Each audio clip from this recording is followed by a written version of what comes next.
हर हर महादेव। देवों के देव महादेव जी के चरण में प्रणाम करती हूँ, मेरा प्रणाम स्वीकार। माता गौरा पार्वती के चरण में प्रणाम करती हूँ, मेरा प्रणाम स्वीकार हो। गणपति ललनवा के चरण में प्रणाम करती हूँ, मेरा प्रणाम स्वीकार हो।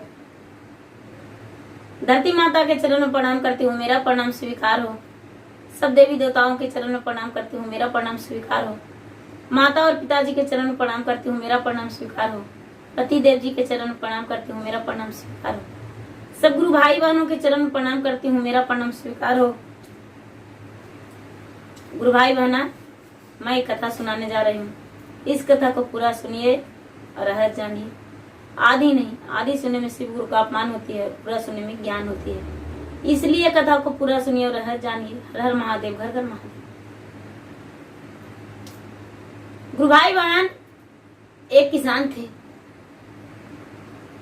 एक किसान थे, वो बड़ी गरीब थे। इतना गरीब थे, इतना गरीब थे कि उनका खाने पीने का ठिकाना नहीं था। लेकिन वो किसान जो थे वो भगवान का भक्त थे। भगवान का भक्त थे। बिना भगवान का पूजा किए हुए वो भोजन नहीं करते थे। प्रतिदिन भगवान का पूजा करते थे, दोनों पति पत्नी। उनका पूजा करते करते वक्त बीत जाता था। कोई वही ऐसा दिन बीतता था, कोई काम करने का मौका नहीं मिलता था।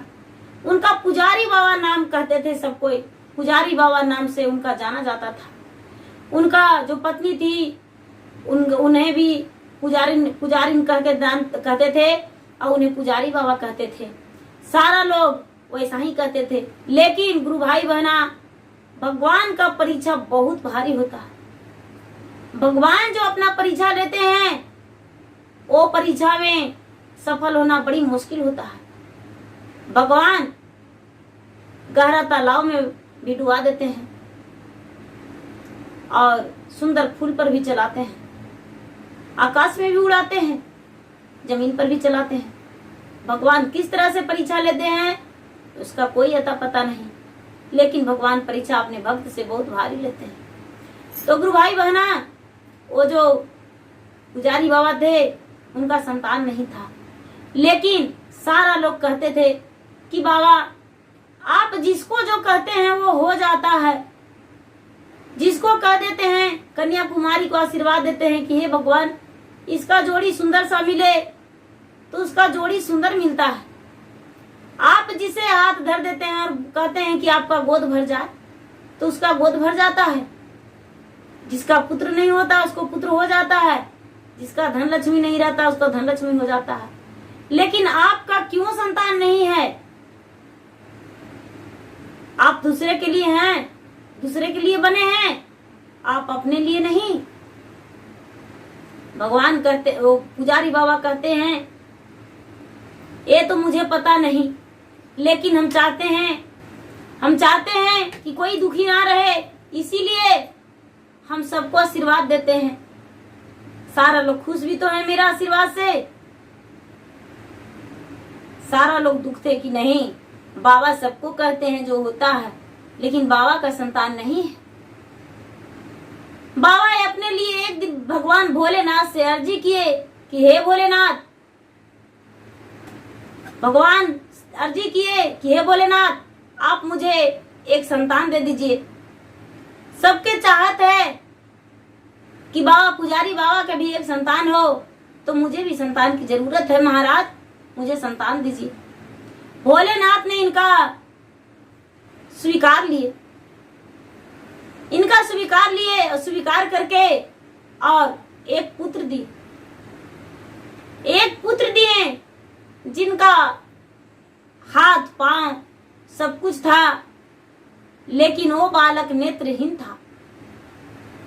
जो पुजारी बाबा का संतान पैदा लिया वो नेत्रहीन था, उसका आंखें नहीं था, वो दिखता था नहीं उसे, लेकिन लोगों को पहचानता था, समझता था, रास्ता चलता था। अपने माता पिता से भी ज्यादा अधिक पुजारी निकला। वो बिना पूजा किए हुए वो भी भोजन नहीं करता था।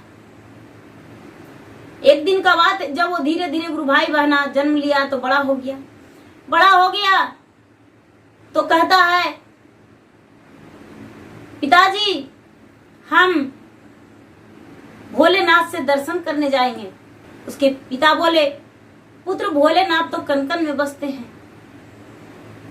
भोलेनाथ तो कहीं भी हैं, उनसे तू कहाँ दर्शन करने जाओगे।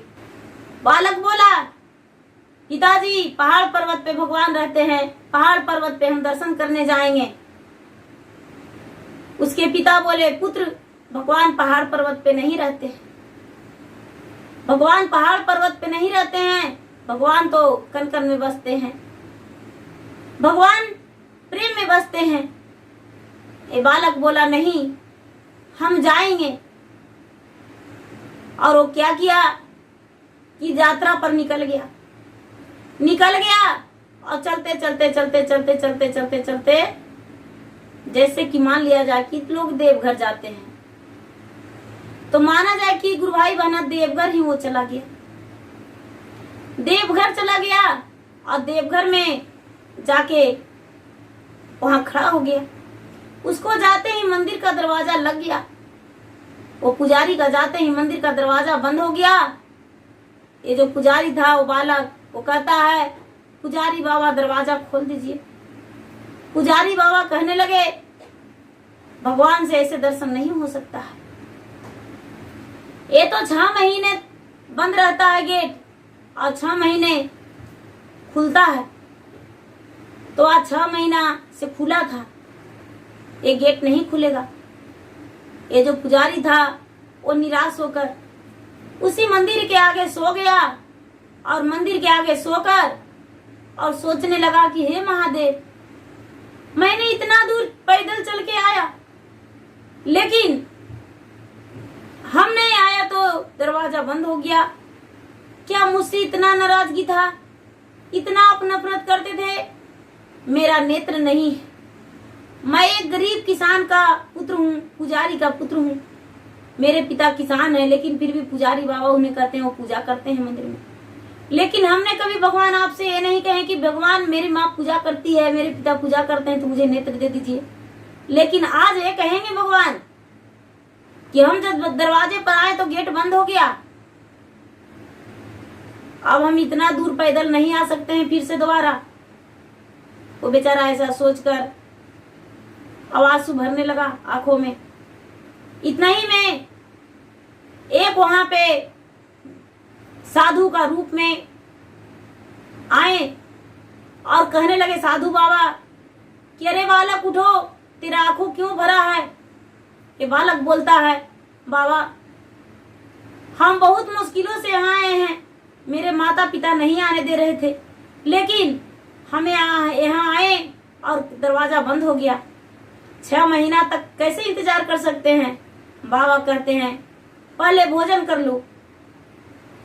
उसे भोजन करा दिए, पानी पिला दिए और बोले, कल का गेट खुल जाएगा, चिंता मत करो, सो जाओ, कल गेट खुलेगा, आके बाबा जो पुजारी हैं वो खोल देंगे गेट, चिंता मत करो।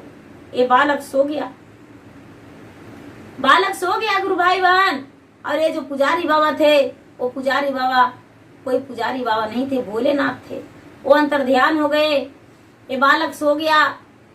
कितना गहरा नींद पड़ा कि 6 महीना बीत गया जो पता ही नहीं चला। सवेरे ये आंखें खुला तो देख रहा है कि पुजारी बाबा मंदिर खोल रहे हैं।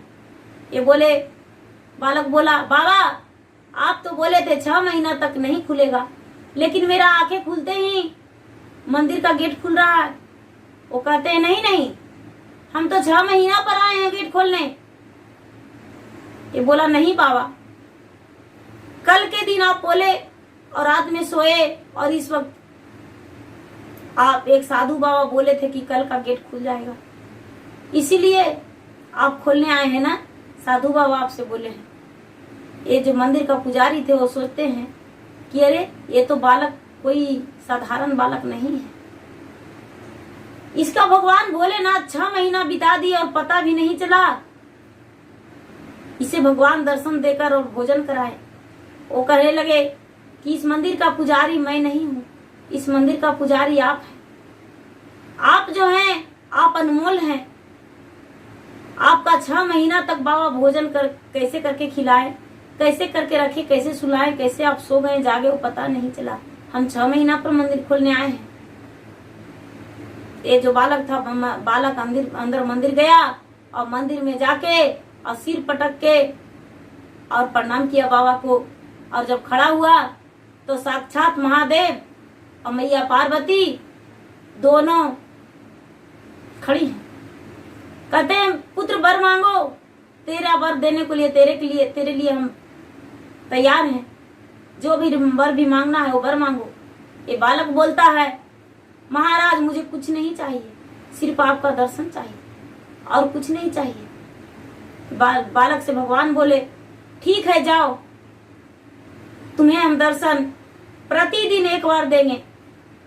जाओ घर जाओ, तेरा हर खुशियां पूरा हो जाएगा।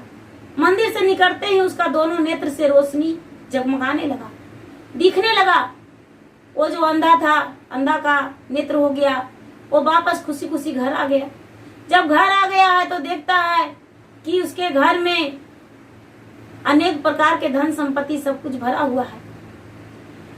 अनेक प्रकार के धन संपत्ति भरा हुआ है। वो जो लौटा तो सारी लोग देखने लगा तो देखा कि अरे पुजारी बाबा के पुत्र अंधा था, वो तो आंखें हो गया है। जब भगवान भोलेनाथ उसे दर्शन दिए तो इसका आंख हो गया।